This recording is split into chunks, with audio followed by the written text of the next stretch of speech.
Welcome to Inset Data Bytes. Data Bytes is a weekly newsletter that brings to you best handpicked solutions and stories from all across the world in the field of data science, ML, and AI. In this week's edition of Data Bytes, here are our top 5 stories. Make sure to check out the links in description so that you get the full scoop of every feature. Welcome to the 23rd July 2020 video newsletter edition of Data Bytes. The first story that we have for you this week is Beginner's Guide to Artificial, Convolutional and Recurrent Neural Networks.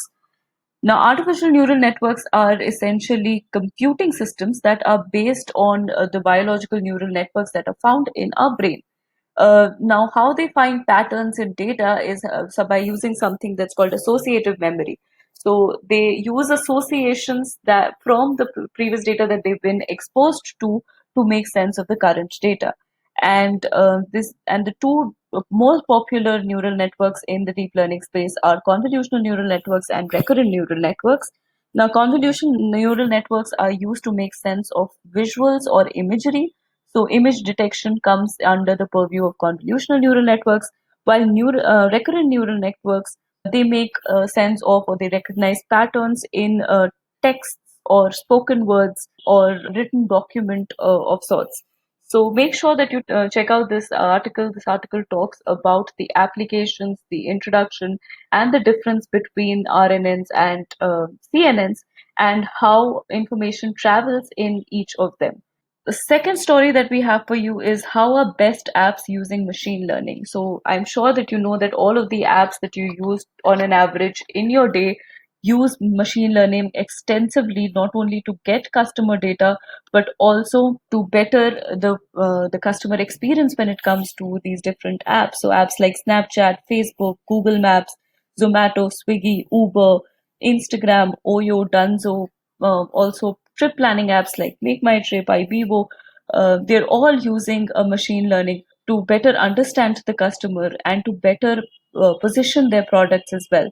So one of the most popular features of these machine learning based apps is recommendation system, which is something you must have seen in Netflix or Spotify or YouTube, where they cluster the kind of content that you're watching or they cluster the kind of things that you're buying on e-commerce websites, and then they use that clustering to suggest you further purchases that you might be interested in making. So make sure that you check out this article to know what are the different ways in which your data is being used by machine learning based apps across the world.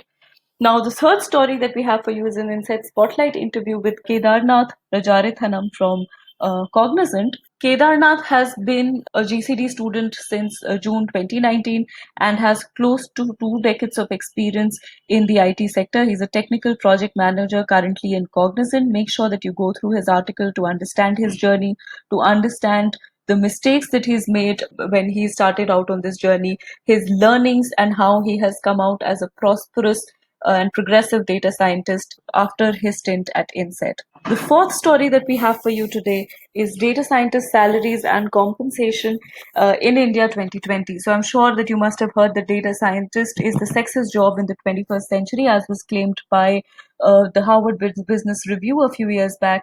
Now, this article discusses, is it all hype or is it actually one of the most sought after jobs in this century? Also, what is the current job landscape in the market, and what is the real market situation when it comes to hiring data scientists? So make sure that you understand why is data scientist important and relevant in today's scenario. Is it a level playing field for everybody, or do you need a certain background in data science or in IT to become a successful data scientist? And what are some of the industries that are hiring data scientists on the run as we speak? The last story for this week is 15 types of data visualization that you absolutely must know, and it introduces you to the various kinds of data visualization techniques that you can use to effectively communicate your findings and results from a data science project. Now, as a successful data scientist, you must realize that not everybody has the same understanding of data and analysis as you do. This is especially in the case of the different stakeholders that you might be facing, or if you're a freelancer, then your client, or even if you're a fully employed data scientist, then if your client might not have the same understanding of data science. as you do.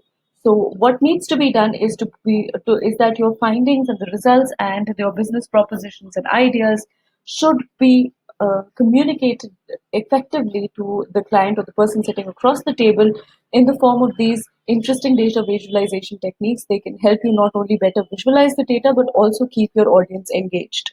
So make sure you check out all these techniques and tools of data science, visualization, and also know when to use which one of these techniques for most effective communication.